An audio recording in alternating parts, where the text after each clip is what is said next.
You get this only nowhere else but the Kevin and Zach.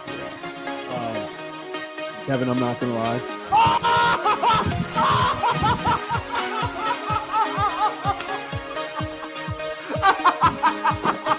Now look at this. A carved penguin. There it is.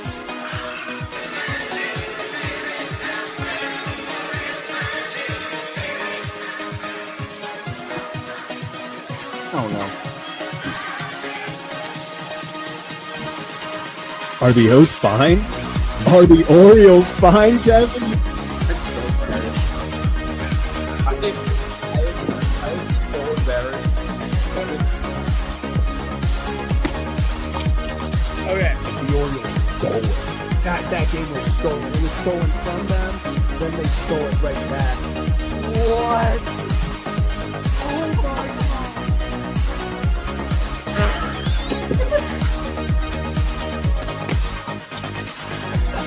Wait, what's going on? What is happening? What is going? Was it a diving play? He bobbled the ball. What is happening? Are they challenging it? No. Other wall. No. Kevin, I don't know what you saw, how much you saw. I've been chugging champagne. Sure, I spilled a lot, but what a game, man. He will be the legendary Birdfish! How about that? Birdfish fans, stand up. We did it. What can I say? What can I say? It was ugly. That's what I can say. What's up, everyone? Welcome into another edition of Kevin and Zach React on the Ryan Ripken Show Network. I'm Zach Bollinger. Yeah, and they're on. I agree. Win is a win. Kyle Hamilton prayer circle. It was ugly. Let's not sugarcoat anything. It was ugly. The Ravens find a way to pull out the 23-10 win, only scoring 3 points in the first half. It was not a pretty game. Tyler Loop, when he's kicking that many field goals against a team like the Jets that you feel like everyone kind of said, hey, this was a get-right game for the Ravens. This is the game, the Browns, they're not good, but that defense is really good. This Jets team, this is the team. They traded away Quinnen Williams. They got rid of some guys. This is the team that you need to target. You need to go out, get the offense rolling, get some confidence going into a big game on Thursday night against the Cincinnati Bengals. But that wasn't what today was. In fact, that wasn't it at all, especially in the first half. It had a lot of shades of disappointment, of staring at the game, the film, the score, and going, what is going on? Guys not making plays, dropping balls. Lamar not looking like Lamar whatsoever. It seems like these lower body injuries are adding up. The burst is not there. He seemed a little off on some throws. So disappointing to see that from Lamar, but can you blame him?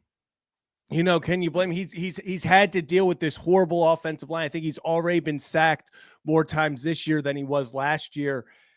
It just doesn't feel like Lamar is 100% there. I won't even say Lamar's 75% there.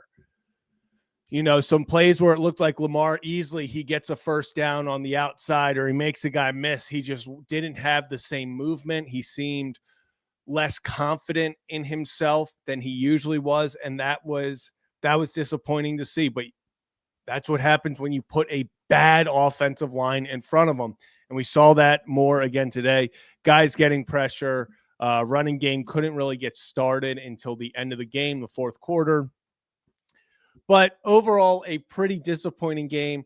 For instant reaction, let's jump into the box score at least. So final 23-10. And if you see me looking over at my phone right here, it's because I am also watching in the moment the Steelers versus the Bears. I've got the live tracker on there because if the Steelers lose, which it seems like Mason Rudolph is going down the field right now because, of course, he is. Steelers lose. The Ravens would be tied for first place.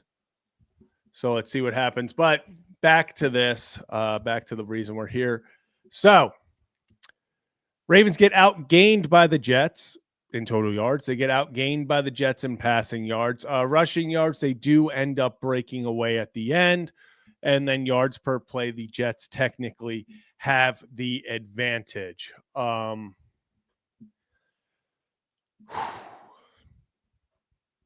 Offense didn't look great. It felt like they just couldn't get anything going. Lamar was a little off, but then even when he was on, I mean, coming out of the half, Zay drops the ball. You have Mark Andrews drop a touchdown. It felt like, yes, was Lamar on? Was he perfect? Was he the best? No, he looked injured. He looked hesitant. But at the same time, even when he made a play or put the ball on a receiver, they were not helping him whatsoever. It just felt like the entire team was off. What was the final before I get into it? What was Lamar's? 76.9 passer rating. I think that's a third straight week below average passer rating. Definitely not what you want to see from Lamar, especially over this stretch. I'm seeing the Steelers are now 4th and 6. So did we get it? Did the Bears just turn it? I just got to. Did the Bears? Could someone let me know? Did the Bears? Am I behind? Did the Bears just? Did? Here we go. Is it 4th and 6? I just got a text in all caps. The Bears. Did something happen? Did the Bears? If you're new to the channel, hit that like and subscribe. I'm seeing 4th and 6 for the Bears on ESPN. I'm not sure what's happening. Did the Bears take over? I'm not sure.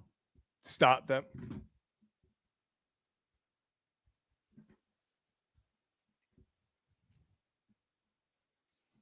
There we go. There we go. And shout out my mother for letting me know. Shout out, Mom. Tied for first. After all of this, the Ravens are in first place. Oh my gosh.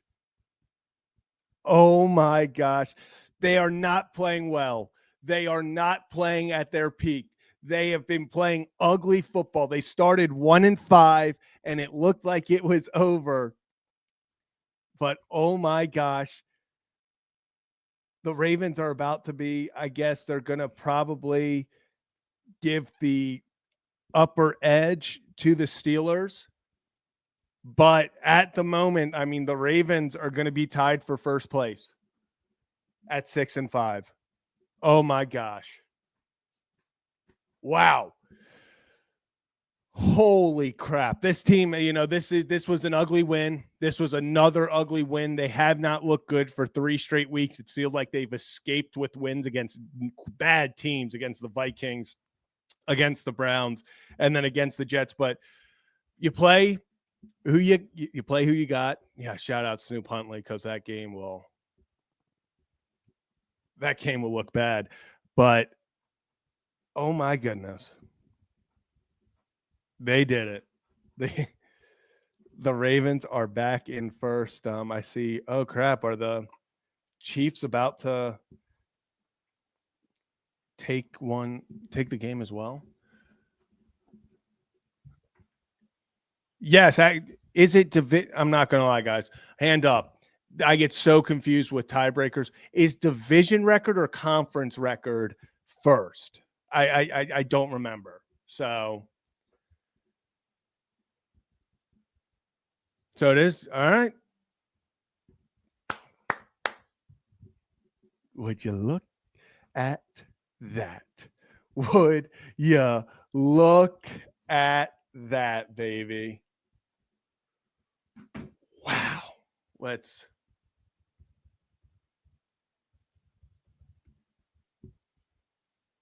Holy crap.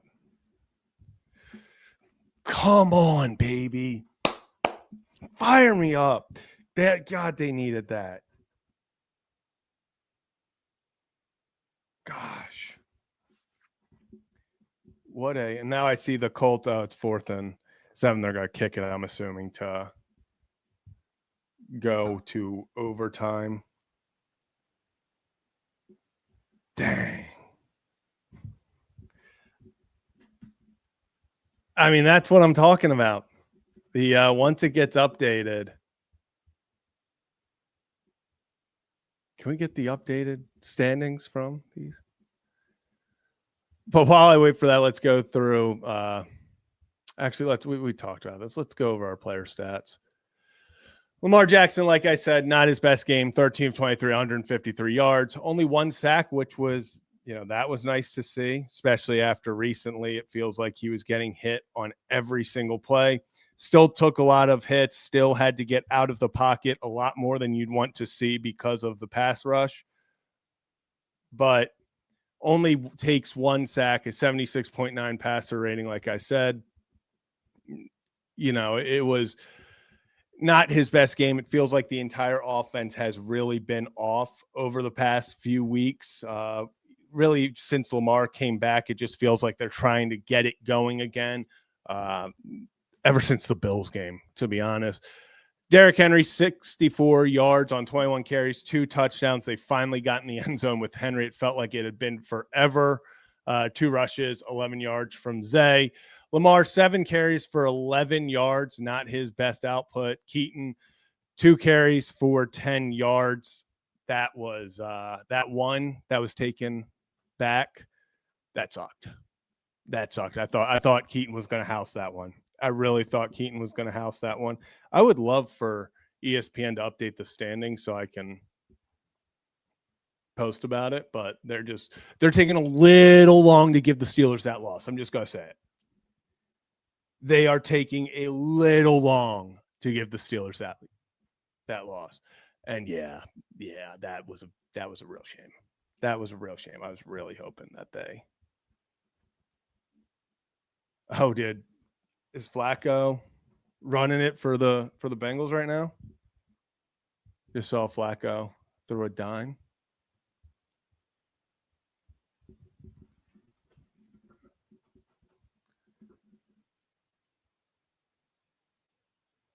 Can I get the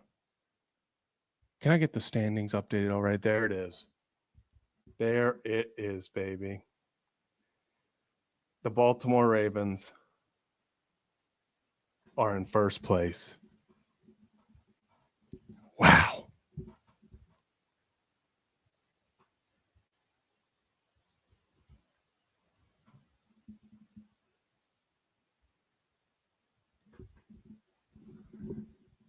Wow. There it is. It's been ugly. And yeah, Lamar, with the injuries, he does not look like himself.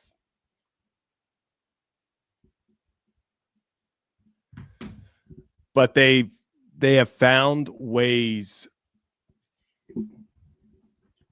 in these ugly wins. The defense has stepped up.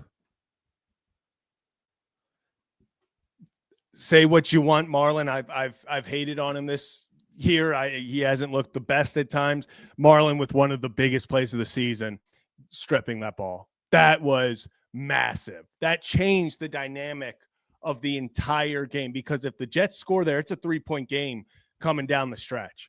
Like, it is a ball game. The Jets have momentum. Suddenly, the Ravens need to get first downs. They need to close out this game. Even if they punt it back, it's still a 1-possession game.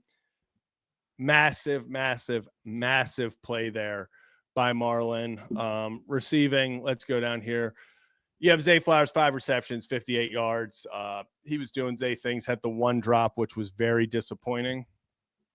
Tez Walker, 1 catch for 30 yards. All he does when you give him the ball is make plays. He's averaging, I think it was 20 yards a catch going into this game. How's 30 yards on 1 catch to up that a little bit? Very, very happy with him and all that he's been just keep him active. He is a big play waiting to happen at all times. Derrick Henry, 2 catches for 24 yards. That was another big one. He was very active, and by very active, I mean 2 targets, 2 catches. But Lamar dumping it off to Henry for some big plays, the 1 gain of 19, really, really helps. Seeing if we got anything on the Ravens side, just updates on. So we just got Kyle Hamilton update from Harbaugh saying it is not a serious injury. We're going to hope. We are going to hope. That is hopefully true. D-Hop, 2 incredible catches when you need him. I mean, that third down, that first down, when he gets it, converts on third, he is just get it near him and he's going to catch the ball.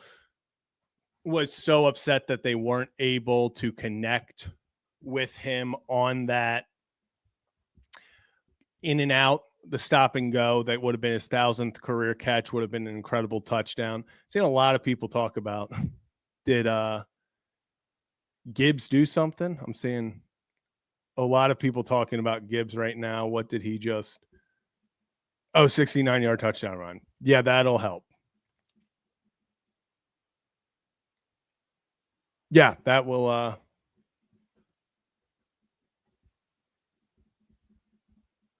right. That's great. He is. How many yards is 219, 2 touchdowns? Holy crap. 219 rushing yards on 15 carries and 2 touchdowns. Jameis Winston needs to come through. So defensively, Kyle Hamilton, 6 tackles. Roquan, 6 tackles. Big one. Draymond Jones. Oh, they're only giving him a 1.5 sack. Draymond Jones has been one of, if not the best addition to this team this season. I mean, mid-season comes over. It doesn't matter. Yes, he got the 1.5 sacks today, but gets a big pass breakup, knocked down at the line on a big third down. He is just in the backfield at all times, and it feels like he is a guy that he's just a game wrecker. You know, he is a guy that is involved in every play. Whether he makes the play or not, he's making the quarterback move out of the pocket. He's making them step up in the pocket. He's moving them around. He's disruptive. Put him on the inside, put him on the outside. He's going to find a way to impact the play. So he has been a massive, massive, massive addition to this defense, along with Alohi Gilman. It feels like both of those guys had joined this Ravens defense and have not skipped a beat. You know, they haven't missed a step. They go out there, they find ways to impact the game. Alohi, he's got a nose for the football. I mean, he's the one who recovered Marlon's strip once again. It feels like that's the second time when Marlon has made a play. He and Teddy Buchanan made a play against Miami. Alohi is there to pick it up. So nose for the football, and that's what happens when you're always around the ball carrier. So it feels like he flies around.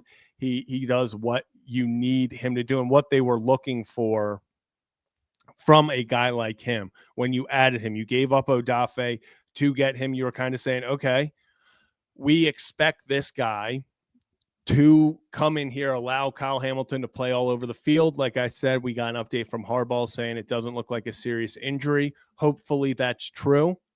Can't always trust what the Ravens say, but hopefully that is true about Hamilton, because if you miss him, we've seen what that does to the defense. It feels like this defense, if Kyle Hamilton is not out there, the Texans, who are not a great offense, we saw them come out there and put, beat A, to this Ravens defense at home. So need Kyle Hamilton to be healthy. It's going to be a short week. That does not help. Hopefully it is an injury that he can overcome in the next few days, because he's not going to be, if he can't, he won't be out there on a short week. And then you are going to get into what's this defense going to look like? Joe Burrow coming back this Thursday. Yes, it looks like they might not have T. Higgins. We'll see what happens there. I know he got a concussion. Hope he's all good. Jamar Chase comes back for that Bengals offense. You know, the Ravens have not looked good. Like, you can sit here and say, oh, the Ravens, you know, they're playing the Bengals defense. Yeah, okay. The Ravens also just went against the Jets defense, who have not looked great. And they've also went against some defenses that they should have been putting up a lot of better numbers against. Bengals just went toe-to-toe without Jamar Chase and Joe Burrow against the team that is now 10-2 and can be the number one seed in the AFC. You cannot overlook this game. The Bengals, especially the way the Ravens are playing, this is a game that easily Cincinnati could come in here, score 40 points. And with the way this offense is looking, I don't care that the Bengals defense hasn't looked great. This Ravens offense has not looked good at all. And weirdly, the closer they get to the goal line, the worse they get. So Ravens got to find a way to win this Thursday, because the Bengals are not going to make it easy. This is a team that, with Joe Burrow back, with Jamar Chase back, they are going to put up a lot of points, and this defense is going to have to figure it out, and then this offense is going to have to get it together. But for the time being, taking a sip. For the time being, it was an ugly win. It's not something you look at and you're like, okay, I feel good about that. But here's the thing. When the Baltimore Ravens sat at 1-5, there was a lot of speculation that was curtains, that it was over. There was no chance, you know, their run had ended. That was it. Just 5 weeks later, I guess 6 because they had a bye week in there, but just 5 games later, the Baltimore Ravens sit at first place, atop of the AFC North. They control their destiny to the playoffs, and they are in position to make some noise. Now you got to play better, especially the offense. We cannot have another down game from the entire offense. I understand the O-line is atrocious. I mean, let's just call it what it is. There are plays where you go, oh, okay, there's a step forward. And then there are plays where you're like, how are these guys getting paid to be professionals? Like, it's just Daniel Falele. And then I like the Ravens maybe going to try to get some extra juice at the end. They're like, you know what? Let's punch this in. Let's gain some confidence. I'll say it. Let's stat pad a little. Let's try to get Derrick Henry a third touchdown. Let's make this, you know, let's get some confidence. False starts because of course, just a disappointing offensive day from the Ravens, but they got to put it together. I'd rather them struggle now and figure it out, just like the 2012 team, the 2000s team. The Ravens don't have a really great history of looking incredible in the regular season when they go on to win the Lombardi Trophy. So maybe that happens this year, but they're going to have to figure it out, especially offensively. They got to figure it out. They have beaten the teams in front of them. It was not a great stretch, but they beat the teams in front of them. We knew coming off the bye, they had to pretty much go 4-1 at worst. 5-0 was the standard. They were able to do that. They set themselves up for a Thanksgiving battle against the Bengals, where if you win, you can get some separation. But this isn't just, okay, good job. Okay, let's ride out the rest of the season. Like, the team doesn't look great. The offense is sputtering. They still are battling these red zone woes. Only 3 points in the first half. It's the 4th time they haven't scored a touchdown in the first half. The previous 2 seasons, they had done it 1 time. Disappointing, but an ugly win is an ugly win, Jabba, like you said. Rather an ugly win than a pretty L. So that's going to do it as we wrap up for this post-game instant reaction of the Ravens taking down the New York Jets. It wasn't pretty, but they get the win. They head into first place. So if you'd like to hear more about that and just the day as a whole, covering all of NFL football and wrapping up this Sunday, me and Kevin Ostreicher will be live around 11:30 at the conclusion of Sunday Night Football tonight over on the Kevin and Zach React channel. If you're over on the Ryan Ripken Show channel right now, you can go over and find us at Kevin and Zach React. But appreciate all of you. Hit that like and subscribe button on your way out. Enjoy the rest of your Sunday because the Baltimore Ravens are in first place in the AFC North. See you later tonight.